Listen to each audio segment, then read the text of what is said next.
you're like, wow, she African, but don't sound like it. Because I was in St. Louis too long. My parents didn't love me enough. I wanted to stay in St. Louis. They moved me to St. Charles, and so I got that nice little accent going on. I'm a teacher. Any teachers in here? Yay! We got a room full of teachers. Okay, I'm not a good teacher. Let me just let you know. Principals hate me, okay?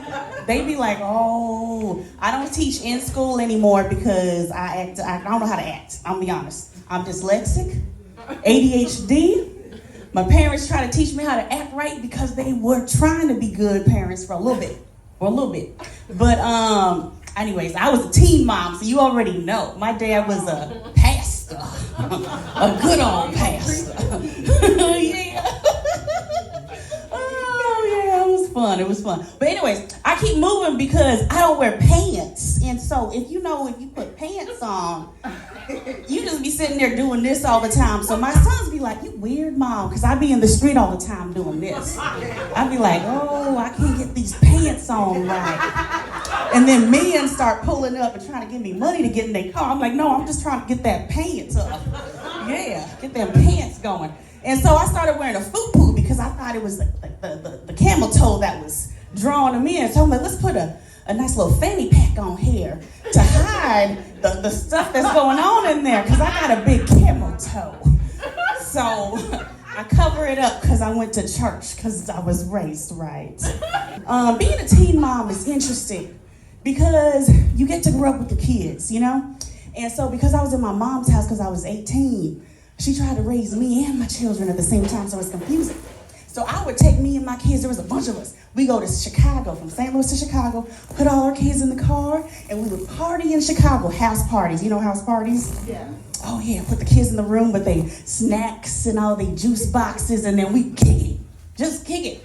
And then I'll be late to school on Monday, and so the principal sat us down, me and the children, and said, look, if you want to graduate before your children do, you're going to have to start showing up. So my son was like, Mom, you got to get it together. So I got it together, y'all. I got it together. But when I did, my sons got pissed off. I heard them conversating. They're like, what is she doing? She acting like an adult. She taking us to school on time, following us around, making sure we do our homework and stuff on time. So I became a teacher. That's why I became a teacher, because my kids was acting a hot mess. My youngest son went to Sunday school, was kicked out of every Sunday school, kicked out of every daycare. He would hop on the table, pour milk on everybody, and say he was blessing them like Jesus. He was really trying, and he was kicked out. My mom didn't know what to do with him, so I was like, okay, let me just help them out.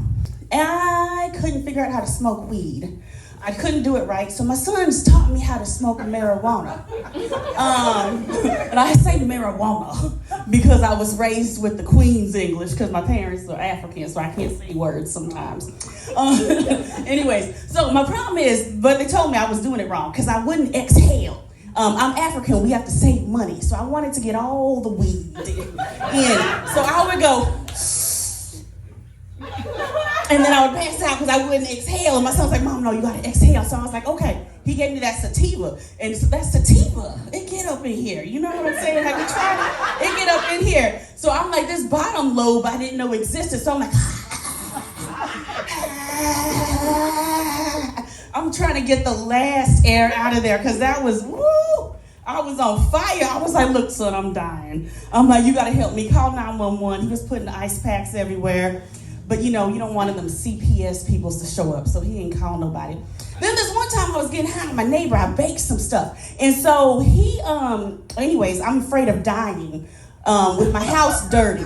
You know, if you have a dirty house, don't die. People gonna come in there and be like, what was wrong with her? Why? The bathroom is all dirty, there's hair. What was she doing with that hair? She has locks, come on now. Okay, anyway, so in Jesus' name, I cleaned that place out, went to my neighbor, was like, hey, that weed you gave me fucked me up. I need you to take my kids to the football game. I'm going to the hospital. And he's like, this was before weed was legal. So he was like, well, what are you going to tell them when you get there? I'm like, I'm going to tell them I bought it from you and I'm fucked up. So they locked me in there. I I'm like, this is aggressive. They wouldn't let me out. My sons did end up going to the football game, and they kept me there till I came down. I can't get high. So then I tried it again by myself. and so what happened, I figured if I'm by myself, all these energies ain't gonna mess me up. So I'm by myself getting high.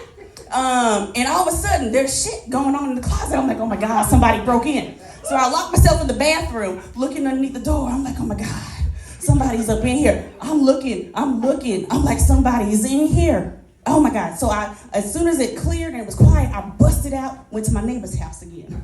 And they came with a bat. They're like, can't nobody be up in your house. This your house. And so he opened up the closet. It was my cat going through my purse.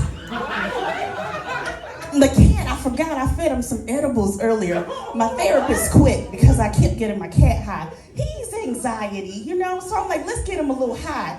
And so my neighbor was like, you okay? I was like, I don't know. I really thought somebody busted up in here and was going through my closet. Nope, it's your cat, miss. You need to stop that. My son was acting a hot mess in the street. I don't know, Magic Mike, I never watched it. But I think my sons got a hold of Magic Mike because they was in the street throwing their dicks up in the air, just tossing it with his Mexican friend. And I'm sitting there like, what the hell is going on? Tossing your dick in the street. The police came to my house. My son sprinted in. I said, oh, Jesus, they coming after me. I was high. She's like, ma'am, your son's in the street with the Mexican tossing his dick in the air. And I wanted to let you know, because I'm a mom. That's not right. And I said, what? Why the hell did he run over here and bring the police to my house? So I cursed his ass out really good. So then they recommended positive parenting. I said, the fuck is positive parenting? It was a white Karen telling me not to yell. They weren't even dealing with my kids' behavior. They was dealing with me. I said, oh God. Okay. So I had to tell my children nice stuff. I'm an African parent. We don't do that. My parents didn't give me anything positive. I'm still struggling. I hear my mom still in the back of my head yelling, Rosalind, can't you spell better like your sister? No, I cannot, Mom. I'm dyslexic and you wouldn't let the school test me because you African. I got issues. So I'm teaching. I'm trying to figure out how to be a good teacher, and I can't be in the classroom. I forgot to tell you why. Let me tell you why. I couldn't be in the classroom because I walked up in the bathroom and I had my stomach on IBS for some reason. And I don't number 2 in the school, but I had to this time. And so this Asian teacher walk up and be like, oh my God, she's in there pooping again. She is pooping in the bathroom. And I said, oh, I'm embarrassed because she's yelling. It's a single stall, so everyone knows it's just me in there shitting. So what I do, I go into the kitchen and get her soy milk, and I drank it. She saw me drink it. I drank it like this. I said, yes, all of it. Then the next day, I replaced it for her with dairy. And so I went to the bathroom. Guess who's in there? Asian teacher. Okay, Asian teacher. I see you. And so what I do, I walk up and I said, well, first off, I didn't know she was in there to begin with. I honestly, let me start up. I opened the door and I was like, oh my God, she's sitting on the toilet taking a poop with the door unlocked. And so I'm looking at her, she looking at me. I'm looking at her and I'm like, oh, you nasty. And I yell out, Asian teacher sitting on the toilet poop when he did lock the door. Principal sat me down. She sat me down. She was like, man, why'd you do that? I'm like, because she called me out. She's like, do you know she has Tourette's? I'm like, oh, so I was being an ass. My bad. But because the teacher walked by, like she acted like nothing happened. She just walking by looking at me, everything all good. No, it's not good. I had to quit. Can't look her in the eye. I see her ass out on the toilet. It ain't normal. Ain't normal. So then my friend teacher told me, hey, you gotta just drink sips between meetings. Just drink out your cup. She filled her cup with rosé. I didn't know she was drunk all day, just rosé. I'm like, she's smart. So I got me a sippy cup too. Filled that shit up with rosé. And every time the principal be coming at me and these people, I'll be sipping that cup of rosé all day.